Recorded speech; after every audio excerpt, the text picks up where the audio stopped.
श्री शिवाय नमस्तोभ्यम हर हर महादेव। देखिए दोस्तों, आप सभी लोगों को पता है कि पितृ पक्ष के बहुत ही पवित्र दिन चल रहे हैं और कल है पितृ पक्ष की विशेष शिवरात्रि की तिथि। देखिए दोस्तों, अगर आपके जीवन में कुछ भी अच्छा नहीं चल रहा है, आपके जीवन में धन की समस्या बहुत अधिक है और आपके जीवन में धन कहीं से आ ही नहीं पा रहा है, कर्जा बहुत अधिक बढ़ने लगा है, बीमारियों ने आपके घर को घेर लिया है और घर में कोई ना कोई दोष हमेशा लगा हुआ ही रहता है, या फिर आपकी ऐसी कोई मनोकामना है जो पशुपति व्रत करने के बाद भी अभी तक परिपूर्ण नहीं हो पाई है, तो मात्र आपको यह छोटा सा सरल सा उपाय कर लेना है। मात्र एक चुटकी हल्दी और चावल के दाने से आपको यह चमत्कारी उपाय कर लेना है और महादेव जी की कृपा से आपकी जो भी समस्याएं वो सभी दूर होंगी। देखिए दोस्तों, पूज्य गुरुदेव की कथा को सुन करके और समझ करके आपको समझाने का पूरा प्रयास करूंगा। तो देखिए दोस्तों, आज की इस पूरी वीडियो हम 3 बहुत ही चमत्कारी उपायों के बारे में बात करेंगे जो कि आपकी अलग अलग मनोकामना की पूर्ति के लिए होने वाले हैं। चलिए दोस्तों, जान लेते पहले विशेष चमत्कारी उपाय के बारे में। देखिए दोस्तों, यह उपाय विशेषकर उन लोगों को करना जिनके जीवन में धन की लेकर के बहुत अधिक समस्याएं हैं, या फिर आपके जीवन में धन कहीं से आ ही नहीं पा रहा है, या फिर आपके जीवन में कर्जा बहुत अधिक है। धन को लेकर के आपके जीवन में जितनी भी परेशानी है, माता लक्ष्मी जी आपके घर में प्रवेश नहीं कर पा रही हैं, तो आपको यह चमत्कारी उपाय करना है। आपके जीवन में जितनी भी धन से जुड़ी हुई समस्याएं वो सभी दूर होंगी। देखिए दोस्तों, इस उपाय को करने के लिए आपको सबसे पहले चावल लेने, चावल आपको 1 मुट्ठी लेने हैं। तो देखिए दोस्तों, चावल लेने के बाद आपको एक पात्र लेना, उसके अंदर थोड़ा सा जल डालना है, उसके अंदर ही आपको ये चावल को डाल देना है, यानी कि दोस्तों आपको इन चावलों को गला लेना है। तो दोस्तों आपको इस पात्र को पूरी रात भर रखे रहने देना है। तो देखिए दोस्तों, जैसे ही आप अगले दिन उठेंगे तो आपको सुबह उठकर नहा धोने के बाद में इन्हें मिक्सर ग्राइंडर के अंदर पीस लेना है। देखिए दोस्तों, पूज्य गुरुजी ने यहाँ पर एक विशेष बात बताई है, चावल के दाने आपको पिसे ही लेने हैं और इसी के साथ में तांबे के पात्र में आपको अपने घर से शुद्ध जल ले लेना है। तो देखिए दोस्तों, जो आपने चावल पीसे थे वो आपको इसी पात्र के अंदर डाल देना है और दोस्तों इसी के साथ में आपको 1 चुटकी हल्दी लेनी है, 1 चुटकी हल्दी को भी आपको उसी पात्र के अंदर डाल देना है। तो देखिए दोस्तों, इस जल के अंदर आपने क्या क्या डाला है, पिसा हुआ गला हुआ चावल डाला है आपने और साथ में आपने शुद्ध जल डाला और आपने 1 चुटकी हल्दी भी इस लोटे के अंदर डाल दी है। तो देखिए दोस्तों, इस पात्र को लेकर के आपको पहुंच जाना है बरगद के वृक्ष के नीचे। तो देखिए दोस्तों, जो वट वृक्ष है ये आपके पितरों के समान होता है। तो देखिए दोस्तों, जो 1 लोटा जल है आपको वट वृक्ष की जड़ में आपको समर्पित कर देना है, श्री शिवाय नमस्तुभ्यम या ओम नमः शिवाय इस मंत्र का लगातार जाप करते हुए। देखिए दोस्तों, 1 लोटा जल है आपको किन महादेव जी के नाम से समर्पित करना है। देखिए दोस्तों, जल समर्पित करते समय आपको बटेश्वर महादेव जी का मन में स्मरण करना है। तो देखिए दोस्तों, पूज्य गुरु जी ने बताया ये उपाय अगर आप मानसिक शिवरात्रि के दिन पर करते हैं तो दोस्तों पूज्य गुरु जी ने कहा है आपको 2 या 3 शिवरात्रि यह उपाय लगातार करना है। तो देखिए दोस्तों, जैसे ही आप तीसरी बार इस उपाय को करेंगे तो आपको वट वृक्ष की जड़ को मतलब बरगद की वट की जड़ को आपको वहां से उठा लेना है। फिर दोस्तों आपको इस जड़ को किसी धागे से बांध करके अपने पर्स में या अपने गले में लटका लेना है, यानी कि दोस्तों आपको इसको हमेशा अपने साथ में ही रखना है और इस उपाय को करने के बाद आपके जीवन में कभी भी धन वैभव और संपदा की कभी भी कमी नहीं होगी। महादेव जी की कृपा से जितना भी भारी से भारी कर्ज होगा वह सभी उतरने लगेगा। तो ये इतना सरकारी उपाय है वटकेश्वर महादेव जी का, एक बार करने मात्र से इस उपाय को आपकी जो धन की समस्या है वो दूर होने लगेगी। तो चलिए दोस्तों, जान लेते दूसरे विशेष चमत्कारी उपाय के बारे में। देखिए दोस्तों, जिन लोगों के शरीर में बहुत अधिक बीमारियां रहती हैं या फिर शरीर में कोई आंतरिक बीमारी है जिसके लिए आप कई वर्षों से दवाइयां खा रहे हैं, गोलियां खा रहे हैं और आपकी जो बीमारी है वो खत्म होने का नाम नहीं ले रही है, तो दोस्तों आपकी जो बीमारी है वो एक ही बार में समाप्त हो जाएगी। तो ध्यान से सुने। तो देखिए दोस्तों, इस उपाय को करने के लिए आपको सबसे पहले दुर्वा घास लेनी है और दुर्वा घास लेने के साथ में आपको तांबे के पात्र में अपने घर से शुद्ध जल ले लेना और इनको लेकर के आपको पहुंच जाए भगवान शिव जी के मंदिर में। देखिए दोस्तों, मंदिर में पहुंचने के बाद आपको अपना मुख उत्तर दिशा की ओर करके खड़े हो जाना और जो आपके पास 1 लोटा जल है उसको आपको भगवान शिव जी की शिवलिंग पर श्री शिवाय नमस्तुभ्यम इस मंत्र का लगातार जाप करते हुए समर्पित कर देना है धीरे धीरे। तो देखिए दोस्तों, जल है जो आपको कुंदकेश्वर महादेव जी का मन में स्मरण करते हुए समर्पित करना होगा। तो अब दोस्तों आपके पास जो एक दुर्वा घास है उसको माता सुख सुंदरी वाले स्थान पर आपको रखना है। तो देखिए दोस्तों, दुर्वा घास की जो डंडी है वो जलाधारी की तरफ रहेगी और पति वाला भाग है जो शिवलिंग की तरफ रहेगा। तो दोस्तों अब इसी दुर्वा घास के ऊपर आपको अपना हाथ रखना है और आपको अपना नाम और अपनी गोत्र को बोलना है और आपको महादेव जी से अपनी बीमारी को दूर करने के लिए कामना करनी है। तो देखिए दोस्तों, अब आपने जो दुर्वा घास रखी तो माता सुख सुंदरी वाले स्थान पर वहां से आपको उठा लेना है और नंदी महाराज जी का जो पैर उठा हुआ होता है वहां पर आपको इसको रखना है। तो देखिए दोस्तों, सबसे पहले आपको इस दुर्वा घास को माता सुख सुंदरी वाले स्थान पर स्पर्श करवाना, उसके बाद जो नंदी महाराज जी का पैर उठा हुआ होता है वहां पर आपको इसको स्पर्श कराना और फिर दोस्तों आपको भोले बाबा की शिवलिंग को देखते हुए आपको इस दुर्वा घास को चबा चबा कर वहीं पर खा लेना है ना है। तो देखिए दोस्तों, दुर्वा घास को खाते समय चबाने के समय आपको कुंदकेश्वर महादेव जी का मन में लगातार स्मरण करते रहना है। तो देखिए दोस्तों, गुरु जी ने इस उपाय को करने के लिए शिवरात्रि की सबसे विशेष स्थिति बताई है, इस प्रकार से आपको ये शिवरात्रि के दिन आपको यह उपाय जरूर करना है। तो दोस्तों आपकी जो बीमारी है उसमें बहुत ही जल्दी फायदा देखने को मिलेगा और आपका रोग है वो भी जल्दी से जल्द समाप्त हो जाएगा। चलिए दोस्तों, हम बात कर लेते हैं तीसरे विशेष और अंतिम उपाय के बारे में। तो देखिए दोस्तों, यह उपाय विशेषकर मनोकामना पूर्ति के लिए होने वाला है। तो देखिए दोस्तों, आपकी कोई भी ऐसी बात है जो हृदय की बात है जो अभी तक परिपूर्ण हो ही नहीं पा रही है, आपने कई प्रकार प्रकार के व्रत कर लिए हैं, सोमवार की अष्टमी कर ली है, तो दोस्तों आपने सभी प्रकार के व्रत कर लिए हैं लेकिन आपकी कोई भी अभी तक मनोकामना परिपूर्ण नहीं हो पाई है, तो दोस्तों आपको सरल सा और ये सुंदर सा उपाय जरूर करना चाहिए। तो देखिए दोस्तों, यह उपाय आपको विशेष करके मानसिक शिवरात्रि के दिन ही करना है और आपकी जो भी मनोकामना होगी वो कुछ ही दिनों में तो वह परिपूर्ण होगी। तो देखिए दोस्तों, इस उपाय को करने के लिए आपको सबसे पहले एक प्यारी सी बेलपत्र लेनी होगी। बेलपत्र कहीं से खंडित नहीं होनी चाहिए, इस बात का आपको विशेष करके ध्यान रखना है। देखिए दोस्तों, अगर आपको बेलपत्र नहीं मिल पाती है तो आप शिवलिंग से उठा करके पुनः शुद्ध जल के धो करके आप उसको प्रयोग कर सकते हैं। दोस्तों इसी के साथ में आपको लेना है थोड़ा सा शहद और उसी के साथ में आपको लेना है थोड़ा सा लाल चंदन और इसी के साथ में आपको ले लेना है तांबे के पात्र में अपने घर से शुद्ध जल। तो देखिए दोस्तों, सबसे पहले आपको इन सभी सामग्री को लेकर के आपको पहुंच जाना है भगवान शिव जी के मंदिर में। तो देखिए दोस्तों, आपको सबसे पहले अपना मुख उत्तर दिशा की ओर रख लेना है और आपके पास जो एक लोटा जल है उसको आपको भगवान शिव जी की शिवलिंग पर श्री शिवाय नमः इस मंत्र का लगातार जाप करते हुए समर्पित कर देना है। तो देखिए दोस्तों, सबसे पहले अब आपके पास है एक बेलपत्र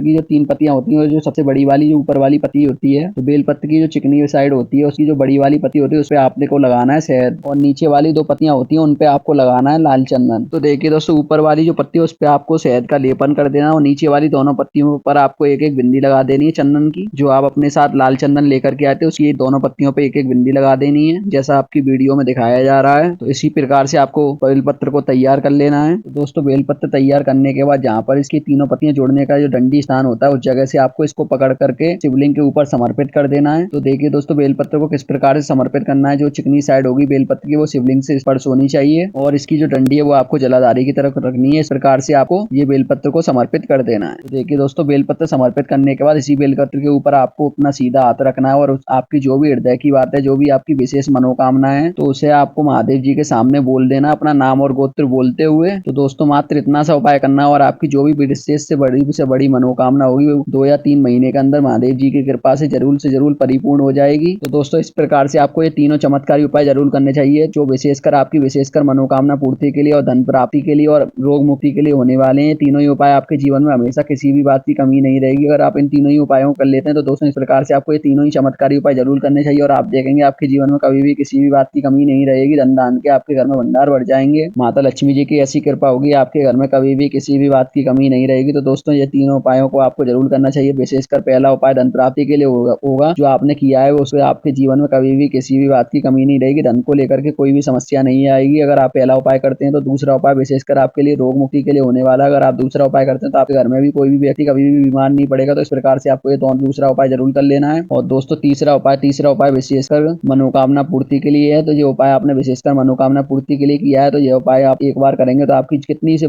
बड़ी मनोकामना वो महादेव जी की कृपा से परिपूर्ण हो जाएगी। तो दोस्तों, इस प्रकार से आपको ये तीनों ही चमत्कारी उपाय जरूर कर लेने और आप देखेंगे आपके घर में कभी भी किसी भी बात की कमी नहीं रहेगी। आपके घर में हमेशा खुशियां ही बनी रहेंगी। आप जो चाहेंगे वो होने लगेगा। महादेव जी की कृपा से आपकी जो भी बड़ी से बड़ी मनोकामना होगी पूर्ण हो जाएगी। तो दोस्तों, मिलते हैं अगली वीडियो में। श्री शिवाय नमः। हर हर महादेव।